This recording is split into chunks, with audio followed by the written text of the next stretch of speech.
तेथे माझे हरी वृत्ती राहो. हे हरी परमात्म्या तिथं माझी वृत्ती राहो असं तुकोबाराया मागणी मागतात. आता परमार्थ हा वृत्तीवर अवलंबून आहे हे तुकोबारायांना महाराज ज्ञात नव्हतं असं नाही. सगळाच परमार्थ, संसार, सद्गती, अधोगती, बंध, मोक्ष, श्रीमंती, गरिबी हे सगळं आमच्या वर्तणुकीवरच तयार झालेलं आहे. आमचं पापपुण्य आमच्या वागण्यावरच निर्माण झालेलं आहे. आम्ही गरीब का आहोत तर पूर्वकर्म आमचं चुकीचं असलं पाहिजे. आम्ही पापी का आहोत तर पूर्वकर्म. आणि मग पूर्वकर्म कशावर बनलं? स्वभावामुळं आम्ही असे वागलो आहोत. स्वभाव तरी कशाचा बनला तर प्रकृतीचा बनला. प्रकृतीत 3 गुण आहेत, सत्व, रज आणि तम.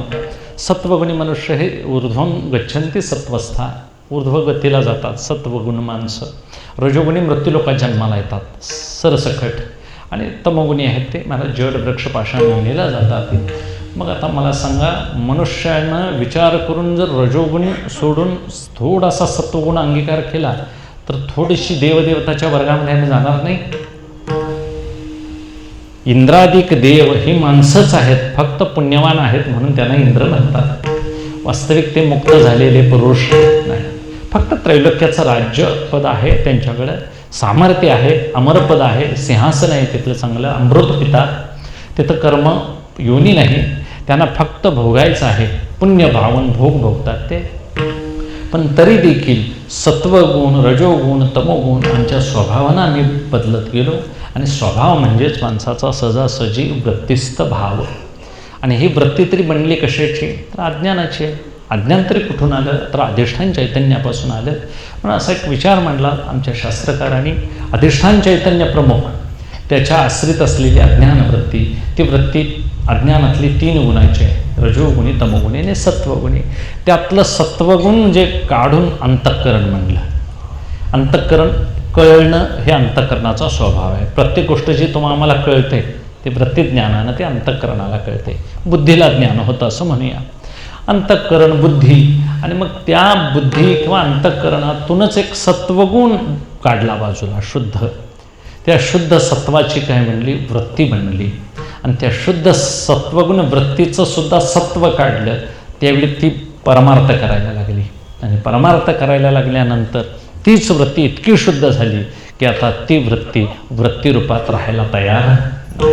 म्हणून वृत्ती ही निवृत्ती झाली. जनन दिसे तेथे सहजमी अंधळा जा निज निराकार पंथे. वृत्ती हे निवृत्ती झाली, जनन दिसे तेथे. मी माझे हरपले ठाई जितीच्या तेथे सुखे मी निजलोगा शून्य सार. तुकोबारायांचं प्रमाण की हेतू इतकाच की वृत्ती ही शुद्ध सत्वगुणी असेल तरच कळतं. शुद्ध सत्वाचीच वृत्ती असते.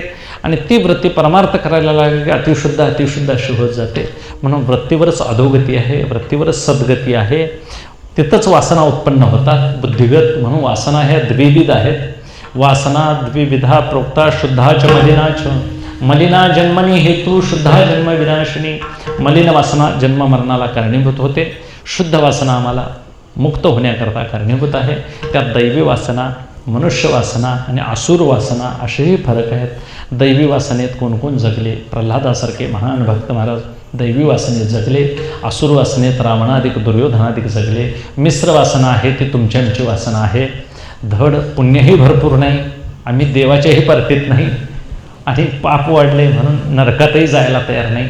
भरपूर पैसेही नाहीत, श्रीमंतीसुद्धा आलेली नाही. पैसे आहेत भरपूर, कर श्रीमंत म्हणता येत नाही. गरीब आहे म्हणावं तर खायला काहीच नाही असंही नाही. म्हणजे याला मध्यम विभागात विभागले म्हणायचं, याला रजोगुण म्हणायचं. म्हणून श्रीमंत होण्याकरता प्रयत्न करावा का श्रीमंत कुळातच जन्म घ्यावा? काय केलेलं बरं होईल? श्रीमंत होता ज्याला येतं तो राजा होत नाही महाराज.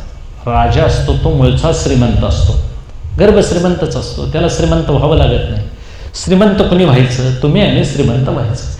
मग या जन्मात श्रीमंती जर जोडायची झाली तर केवढी गोळा करावी लागेल? रावणानं कुबेराचं सगळं काढून घेतलं तरी सुद्धा त्याला राजा कोणी म्हटलं? तो राजा झाला खरं राक्षसांचा झाला. त्रैलोक्याचा राजा काय त्याला होता आलं नाही. वासना असुर वासना होती. इंद्र मात्र देवाचा राजा आहे कारण तो सत्वगुणी आहे. ही तो इतकाच काय की राजा किंवा श्रीमंत व्हायचं झालं तर श्रीमंत मूळचाच राजा असतो. जीवानं श्रीमंत व्हायचं झालं तर महाराज पुण्य पाहून काहीतरी सत्कृत्य करावे आणि स्वर्गगतीला जावावं, मूळचाच श्रीमंत होऊन जाईल. त्याच्या पलीकडे गेलं विचारानं श्रीमंत व्हायचं झालं तर महाराज शुद्ध पुण्य जोडलं तर वैकुंठ भुवनी घर केले आणि जयामध्ये नारायण शुद्ध पुण्य ते एक. अशा गुणातीत अवस्थेला गेला तर तो मूळच्या आनंदाच्या राशीवरच बसेल. म्हणून असते असते वृत्ती कळवून घ्यावी. वृत्ती म्हणजे स्वभाव, स्वभाव म्हणजे अनंत जन्माचा आमच्यावर झालेले कर्माचे संस्कार. संस्कार हे दुसऱ्या टप्प्यावर होतो. आधी अनुभव, संस्कार आणि मग त्याची स्मृती होते. म्हणून असं कळवून घ्यायचं, या डोळ्यांनी दिसणाऱ्या वस्तू बघत सारखं बसायचं नाही. हे हवं हे नको असं काय मागत बसायचं नाही. पुष्कळ पद्धतीनं संसार आमच्या भोवती फिरत आहे, यातून असते असते मन बाजूला काढता आलं पाहिजे आणि मग एकच विषय वृत्तीचा करावा. आमचे डोळे, कान, गंध हे सगळं वेगवेगळे विषयाला असं धरून बसलेले आहेत. वास्तविक हे पदार्थ जातील, मात्र आपलं स्वरूप काही जाणार नाही. हे सगळे पदार्थ एक दिवस जातील. मला सांगा, पणजीची अंगठी नातीला दिली, आजीला दिली, आजीची अंगठी आमच्या आईला दिली असं समजा नातेसंबंधाला, आईनं आपल्या सुनेला दिली. असं करीत करीत करीत ती अंगठी अगदी नातीपर्यंत आली, लहान लहान. अंगठी तीच आहे खरं, देणाऱ्या सगळ्या गेल्या. असते असते असते तसं असं एक पटवून घ्यायचं. आजा गेला, पंजा गेला, बाप मसना गेला, देखत देखत नातू पण तू. ही असते असते मालिका जात जाईल. एक आत्मतत्व मात्र कधीही जाणार नाही, त्याला कधीही भंग पावणार नाही. म्हणून एक स्थूल गोष्ट आहे ती जाते, सूक्ष्म आहे ती विचार करून कळवून घ्यावं लागेल. ती त्रिकालाबाधित आहे का अनिर्वचनीय आहे. रेल्वे धावायची झाली तर 2 रोड स्थिर पाहिजेत आणि रेल्वे धावणारी पाहिजे. विमान जायचं झालं तर आकाश स्थिर पाहिजे, विमान धावणारं पाहिजे. पाण्यामध्ये पाणी स्थिर पाहिजे, मासेची गती धावणारी पाहिजे. तसं एक तत्व धावणार आहे, एक स्थिर आहे, म्हणून व्यवहार घडतो. ते स्थिर तत्व आहे, ते चेतन आहे आणि त्याच्यावर सगळे व्यवहार होतात. म्हणून एक स्थिर चेतन असणारं तत्व कळून घ्यावं, तो परमात्मा आहे. त्या व्यतिरिक्त जे सगळं काय आहे ते येणार आहे, काही काळ टिकणार आणि काही काळ जाणार आहे. मग मला सांगा, स्नेहसूत्रबंधी अग्नी, वात आणि तेल या तिन्हींचा संयोग म्हणजे दिवा. त्या दिव्याला दिवा म्हणणं, ठावकं म्हणणं, काहीतरी निरांजन म्हणणं. तर मला सांगा, तो प्रकाश देतो. बाहेर पडलं उजेड पडतो की त्याचा, उजेडात सगळं दिसतंय आणि जवळ जाऊन बोट लावलं तर भाजतोय सुद्धा. म्हणजे उष्णता सुद्धा त्याच्याजवळ आहे, त्याच्या लायकी नसते. जेवढी उजेड द्यायची ताकद तेवढीच भागा जायची ताकद असते. उदबत्तीला सुद्धा भाजतंय पण उजेड देत नाही. म्हणजे अग्नी आहे तिथं एक गुण कोणता तरी आहे, प्रकाश आहे, उष्णता आहे. ह्या सगळ्या गोष्टी एक दिवस तेल संपेल, वात संपेल, अग्नी संपेल, सगळं संपेल. मग हे असं शॅम्पलवरनं कळवून घ्याय नको. एक दिवा संपतोय म्हटल्यावर गावातलं सगळं दिवं काय होणार हो. तसं एक गावातला माणूस गेल्यावर राहिलेल्याने कळवून घ्या पाहिजे का नको, आमचं सुद्धा तेल संपल, पेट्रोल नव्हतं. ह्यातलं एक दिवस हा अन्नमय कोश आहे, हे सुद्धा एक दिवस जाईल आणि मग देह जाईल जाईल याशी काळबा खाईल असं कळायला पाहिजे. आणि मग व्यवहार दृष्टीनं म्हणायचं ही माझी बायको आहे, कारण इथं मेजॉरिटीवर सगळे व्यवहार चालतात. हा संसार आहे महाराज. तुकोबारांचं प्रमाण आहे, सत्य असत्यासी मन केले ग्वाही मानिले नाही बहुमता. त्यावेळेचं प्रमाण आहे त्यांचं, बहुमताला मी मान्यता देत नाही, मी सत्य काय नाही असत्य काय याचा निर्णय घेतो. इथं मला सांगा, म्हणजे आमच्या तरी लग्नात किंवा तुमच्या सगळ्यांच्या लग्नात पुरोहित किंवा ब्राह्मण सांगतात, मम म्हणायला म्हणतात पाणी सोडताना संकल्पानं, की सासरे पाणी सोडतात, जावई त्यामध्ये अडकतो असं म्हणतात ज्ञानोबाराया. की आपणची विवून दुहिता की मम न म्हणे पिता, की तो सुटे की प्रतिग्रहिता जावाई शिरके. शिरक्यांचा नव, शिरके म्हणजे शिरतोय असं माऊलीला म्हणायचं, शिरके. शिरके आडनावाची सुद्धा आहेत लोक. तर शिरके म्हणजे तो ज्यानं जन्म दिला तो वडील ही माझी मुलगी नाही, आता ही तुमच्या स्वाधीन करीत आहे असा संकल्प सोडल्यानंतर तो जावई आपली माझी म्हटल्यानंतर तो अडकून पडतो. मला सांगा, भटजी म्हणतो ही तुझी बायको आहे, वऱ्हाडी सगळे म्हणतात ही तुझी पत्नी आहे, सगळे पै पाहुणे सासू सासरे आई वडील म्हणतात ही तुझी बायको आहे. महाराज नसलेली पत्नी या सगळ्यांनी सांगितल्यावर माझी म्हणून मान्य केली. खरोखर संत म्हणतात ती तुझी नाही. धनदारा पुत्रजन बंधू सोयरे पिशून. मग संतांचं मान्य करायचं का मेजॉरिटीतले ह्यांचं मान्य करायचं? ही मेजॉरिटी आहे ती किती शुद्धीत आहेत ही सगळी. देणारा का घेणारा तरी शुद्धीत आहे काय? कोणीही महाराज मापात नाही. अशी माणसं सगळी बहुमतात जरी दिसली तरी सुद्धा ती खरी अजिबात नाही. मला सांगा, एक दिवस बहुमतानं मान्य करून तुम्हाला दिली तरी सुद्धा ती अस्तित्वानं अंतिम काळाला टिकणारी नाही. शेजेची कामीन दूर आहे किंवा धनानुभूमी पश्वश गोष्टी भार्या ग्रहद्वारे. भार्या ही ग्रहाच्या द्वारापर्यंतच राहील, तिथून ती पुढे येणं शक्य नाही. पण शहाण्या मनुष्यानं यांचा संबंध कळवून घ्यावा. यांनी सांगितलं म्हणून मान्य करायचं नाही. तसं अनेक लोक सांगतात की हे माईक पदार्थ चांगले आहेत, चार्वाक सांगतात, बुद्ध सांगतात, जैन मत सांगतं, आपण ते मान्य करायचं, आम्ही वेदांत्यांचं ऐकायचं. हे एक दिवस जाणारं आहे. मला सृष्टी दिसते, दृष्टीशिवाय सृष्टी नाही. दृष्टी सृष्टीवाद आहे. आणि मग दृष्टीशिवाय सृष्टी नसेल तर मग मला सांगा, दिसणारी सृष्टी खोटी आहे, मग बघणारा डोळा खोटा म्हणायचा का खरा? दृष्टीसुद्धा खोटीच असली पाहिजे, कारण सृष्टीच खोटी आहे. स्वप्न बघत असताना डोळा ह्यो खरा उपयोगाला येतो का स्वप्नातला डोळा? काय काय बघितलं म्हणायचं? स्वप्नातल्याच डोळ्यानं बघितलं असं मान्य करावं लागेल. तसं दिसणारं सगळे माईक पदार्थ, दिसणारे मोहजन्य हे सगळे वैश्विक पदार्थ जे आहेत हे सगळे पंचमहाभूताचे बनलेले आहेत. हे एक दिवस जातील. त्याच्यावर सत्ता आहे काळाची, याच्यावर सत्ता आहे महाराज धनावर सत्ता आहे कुबेराची, आणि शरीरावर सत्ता आहे काळाची. अशी एक वाटणी संतांनी आम्हाला करून दिली. देह हे काळाचे, धन कुबेराचे, येथे मनुष्याचे काय आहे. म्हणून शहाण्या मनुष्यानं फार इतर गफलतीत पडू नये, अडकून राहू नये, असे एक पटवून घ्यावे विचार, आणि वैराग्य जेणेकरून वाढीला लागावं, असा एक परमार्थाचा आम्हाला तुकोबारायांचा संदेश आहे. तुकोबारायांनी ह्या अनुभवाने घेतलेल्या गोष्टी आहेत. तुका म्हणे चाखोनी सांगे माझा अनुभव आहे. प्रत्येक गोष्ट त्यांनी अनुभवाशिवाय मांडलेलीच नाही. आणि म्हणून वैराग्य त्यांच्याकडं पराकोटीचं आहे.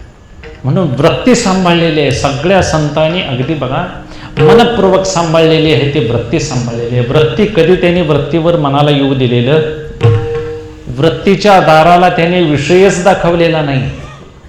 आम्ही कसं आहे बघूया म्हणून जी गेलेली हवं माणसं ती अजून काय परत आलेली माहीत. सिनेमा असायचा जुन्या काळात, घरातल्यांनी एकट्यानं लावून द्यायचं बोलवून आणजा म्हणून. कुणाला? जी गेल्यात त्यांना बोलवून आण म्हणून. जे बोलवून आणाय गेलेलं ते त्यांच्या पुढल्याकडं. अशी सांगणारा तेवढा घरात एकटा राहायचा, नाही तर सगळी बोलवून आणाय गेलेली जी आहे ती तिकडेच आहे. तसं जे न देखो काय झाले कान तरी ऐकती, जी जी जी जी या संसाररूपी विवरात गेलेली आहे ते अजून काही बाहेर आलेली नाहीत. म्हणून शहाण्या मनुष्याने विचार करावा. माईक पदार्थ हे महाराज भुलवणारे आहेत, मोहमयी आहेत, तिथं मात्र चित्त माझं नको. तुकोबारायासारखा महापुरुष हे धोका व्यक्त करतात. अनेक नलगे माईक पदार्थ आणि तेथे माझे अर्थ. केवढं किंचन मागावं लागेल महाराज. निजामशाहीमध्ये राजूरला आमच्या टेंबे स्वामींनी यज्ञ केला. वासुदेवानंद सरस्वती टेंबे स्वामींनी जवळजवळ त्या यज्ञामध्ये दक्षिणा ज्यावेळी दिली लोकांनी त्यावेळी 160 कोटी रुपये दक्षिणा जमा झालेली होती. हा 1910चा काळ असेल, टेंबे स्वामी हयात असताना. महाराज ते धन नेत असताना बैलगाड्या भरून न्यायचं. त्यावेळी सोन्याचे शिक्के असतील पैसे. नेताना गाडीतून 1 रुपया घरंगळत पडला, तो स्वामींच्या पायाला येऊन टेकला. तेवढा धनाचा स्पर्श झाल्याबरोबर महाराज स्वामी अदृश्य झाले, निघून गेले. त्यांनी नंतर असं सांगितलं की ह्या धनाचा काडीशी माझा संबंध नव्हता, मला काही ते वापरायचं नव्हतं, दक्षिणा दान म्हणून देऊन टाकली त्यांनी. पण धनाचा स्पर्श झाला म्हणून 160 कोटी महाराज असलं मिळाल्यावर आम्ही माळसुद्धा काढ म्हटलं तर काढू, काय सांगायचं, काय बी कर म्हटलं, उलटा हातावर चाल म्हटलं तर चालत जाऊ, काही करू. आणि मग काही करणारे आम्ही माणसं, आमच्याकडे कसलं वैराग्य असणार काय सांगा. असं माझा पैशाचा स्पर्श म्हणजे विठाळ समजले जाणारे टेंबे स्वामी तुकोबारायांनी सांगावं. परद्रव्य परणारी यांचा धरी विटाळ, की ह्या गोष्टी परमार्थाला प्रतिबंध करणाऱ्या आहेत, म्हणून देवाची किंमत देव म्हणून कळावी विशेष रूपानं. सामान्य वस्तूची आणि देवाची बरोबरी कधीही होणं शक्य नाही. सत्यभामेनं तुलना केली का नाही हो? देवाची तुलना सोन्याबरोबर केली नाही. रुक्मिणी मातेला जेवढी अक्कल होती तेवढी तिला होती का हो? देवाच्या स्त्रिया जरी झाल्या तरी अक्कल का बोलायची? तर योग्यता कळावी. पिकलेल्या तुळशीच्या पानानं भावनेनं देव तोलला गेला, हे रुक्मिणी मातेचं चरित्र सांगतं. आणि ही सांगते माझ्याकडं 250 किलो सोनं देणारा मणी आहे, सेमंतक मणी. 8 भार सोनं देत होता. 1 भार म्हणजे 16 किलो म्हणतात. 128 128 किलो सोनं तो 3 प्रहरात देत होता, म्हणजे सकाळ दुपार संध्याकाळ. म्हणजे आमच्यात मशिदीच्या धार देतात तशा सोनं देत होता. म्हणजे आता एवढं सोनं घेऊन काय काय अलंकार केलं असेल ते तिचं. ती म्हणते माझ्या सोन्यानंच तेवढा देव तोलतो, कुणाचं सोनं घालायची गरज. देवाला सुद्धा घमेंड घालवायची असते महाराज, तो काहीतरी करतोय विचित्र. आणि मग तोलला गेला. शेवटी रुक्मिणी मातेनं भावे तुळशीदळ पाणी जोडा हात म्हणावे पतित वेळो वेळा, या न्यायानं महाराज तुळशीदळ पाणी चिंतनाचा भुकेला. 1 पान पिकलेलं, हिरवं सुद्धा नव्हे, हिरवं जड येते जरा, पिकलेलं हलकं असतं, तेवढ्यानं माधव तोलला गेला. हे चरित्र ऐकल्यानंतर असं कळतं की भावना आणि भावनेच्या मागं असलेलं देवाविषयीचं महाराज निश्चिम भक्तीचं प्रेम देवाला तोलू शकतं. अन्यथा लौकिक जगतातला कोणताही पदार्थ देवाच्या बरोबरीला घालता येत नाही. हे बिभीषणाला कळालं, रावणाला कळालं नाही. हे अर्जुनाला कळालं, दुर्योधनाला कळालं नाही. अशी चरित्र बघायची की जी धनाच्या बाजूला गेलेली आहेत, सोन्याच्या बाजूला, कांता कामिनी यांच्या बाजूला गेलेली आणि देवाच्या बाजूला गेलेली. हे पराकोटीचं वैराग्य ज्यांच्याजवळ आलेलं आहे, हे महात्मे महाराज जगस्पृही आस्पद एक सार्वभौम पद, जगाच्या तुलनेत ते कधीही पडत नाही. तुकोबारायांना जग हे महाराज गवताच्या काडीसारखं वाटतं. निस्पृहस्य तृणं जगत, निस्पृह माणसाला काय करायचं धन. तुकोबारायांच्या दारात छत्रपती ज्यावेळी नजराणा घेऊन आले त्यावेळी नजराणा घेऊन आलेला पुण्यपावन आहे, छत्रपती आहे. धन मिळवलेलं पुण्य पवित्र आहे आणि घेणाराही पवित्र आहे. हे तिघेही पवित्र आहेत. पण छत्रपतींना शिवाजीराजे सांगतात, राजा आम्ही तेने सुखी म्हणा विठ्ठल विठ्ठल. तू एक जीव जरी माझ्या पायावर दिलास दान म्हणून, तरी देखील माझ्या वचनाची मी तुझी बरोबरी होणं शक्य नाही. याचा अर्थ शिवाजीराजे कनिष्ठ आणि तुकोबाराया श्रेष्ठ असा अजिबात नाही. तुकोबारायांना असं म्हणायचं आहे की मी तू राजा जरी म्हणून माझ्या दारात आलास तरी माझं बोलणं तेच असेल, आणि मुंगी जरी माझ्या दारात आली तरी देखील माझं बोलणं तेच असेल. मुंगी आणि राम आम्हा सारिकाची भाव, आमचा भाव सारखा असेल. तसं परमार्थी मनुष्यानं महाराज एक समान भावनेनं असावं, कुठेही गफलत होऊ देऊ नये. परमार्थाच्या ठिकाणी परमार्थ सांभाळावा, व्यवहाराच्या ठिकाणी व्यवहार सांभाळावा. आणि हे करत असताना बुद्धी तुलनात्मक वापरावी आणि जेणेकरून परमार्थात सवड काढावी, सवड काढून परमार्थ करावा. आवडीचा परमार्थ असावा. जास्तीत जास्त करून परमार्थाला काय देता यावं, वेळ देता आला पाहिजे. वेळ निघते, आमचे लोक काढत नाहीत, कारण विषय आसक्त आहेत. मला वैरण कापाय गेली तर एकटा माणूस गावाचा हातीगावात कापील दिवसभर. नेजा म्हणून सांगितले काय बी करतील. नेजा म्हटलं पिंजार केवढे नेत्यात माहिती आहे की तुम्हाला. हित्त 4 जण उचलू लागायला लागतात, हित्त टाकतात महाराज, पलीकडच्या बांधाच्या पलीकडे व्हळी घालतात दुसऱ्याच्या. म्हणजे आमच्यात तरी तशी आहे. ने म्हटलं की काहीच राखत नाहीत. 20 गुंठ्यातलं पिंजार संध्याकाळी 7 गडी नेत्यात. मग आता असं ने म्हटलं की एवढी आस आहे पिंजराचे, सोनं नव्हे. रघुराजानं पूर्वी पैज लावलेली होती, जेवढं धावेल तेवढं जमीन त्याची. महाराज सगळी सूर्य केव्हा उगवेल याची वाट बघत होती, पळायला तयार होती. म्हातारी माणसं सुद्धा गुडघ्याला पट्ट्या बांधून आणि दिवसभर पळते बघा. संध्याकाळी असा पण होता रघुराजाचा, संध्याकाळी सूर्यास्ताला जो परत धावून परत येईल त्याला ती जमीन तेवढी. महाराज ही पळायला जी गेली ती मागं कोण सूर्यास्तापर्यंत आलीच. तसं आम्ही सुद्धा जे पळायला निघालोय, कोण बाळूमामाकडे पळतोय, स्वामी समर्थांच्याकडे, कोण पावसला जातोय, कोण अलीकड, कोण इकडं तिकडं, असे वेगवेगळे धावाधाव सुरू आहे. कोणीही मागं यायला तयार नाही. ज्यानं आम्हाला जे बक्षीस दिलंय, गाडी वळसा मारून रंग टाकून याय पाहिजे का तिकडं जायची, नंबर कुणाला देणार महाराज, रंग पडलाय त्याला. आणि मग आमच्या बैलाशने अशी सवय आहे वस्तीच्या रस्त्यानं पळायची. कुणीकडं ओळखीच्या रस्त्याने धावायचं. त्या फज्ज्यावरनं ती रस्ता कवा आम्ही पार केलेली म्हणून शहाणी बैल तीच की त्यांना रस्ता दाखवावी लागत. ते एकदा उतरली की महाराज उदबत्ती लावू देत नाहीत. ते जुळाला बांधूसर का महाराज ते सुटतात, अशी त्यांची योग्यता असते. मग ती कोरणीच्या राऊंडात घाला, तुंगीच्या घाला आणि कुठल्या घाला, त्यांना फक्त नुसतं दाखवून आणलं की वासा येत आहे, म्हणजे त्यांना कळतंच. आणि आमची इकडं जर बांडग्याकडे जर महाराज शर्यत असेल तर आमच्या गावाकडे येते. आता ही कुठली शर्यत? मी म्हणतो इकडं जाऊन भकली तरी ह्या बगल्याला जाऊन भकायला पाहिजे, त्या मागं जायचं. तसं आमची काही आमच्यातले लोक आहेत की त्यांना शर्यतीची दिशाहीन लोक झालेले आहेत. म्हणून तुकोबारायांनी साधू संतांना महाराज अवतार घेऊन सांगावं लागलं, लोपले ज्ञान जगी ही तनेन ती पुणे अवतार पांडुरंग रूपानं अवतार घेतला, लोपलेलं ज्ञान प्रकट केलं, आमचं हित त्यांना कळालं. महाराज माऊलीने तुकोबाराया नसते तर आम्हाला ही दशा अजिबात आली नसती. आमची पंचक्रोश महाराज जुन्या आमच्या पंढरपूरच्या लोकांनी, आमच्या जुन्या लोकांनी ही पवित्र करून ठेवलेली आहे. नाहीतर हा भाग आमचा नको त्या लोकांनी लुटून नेला असता परमार्थाच्या नावाखाली.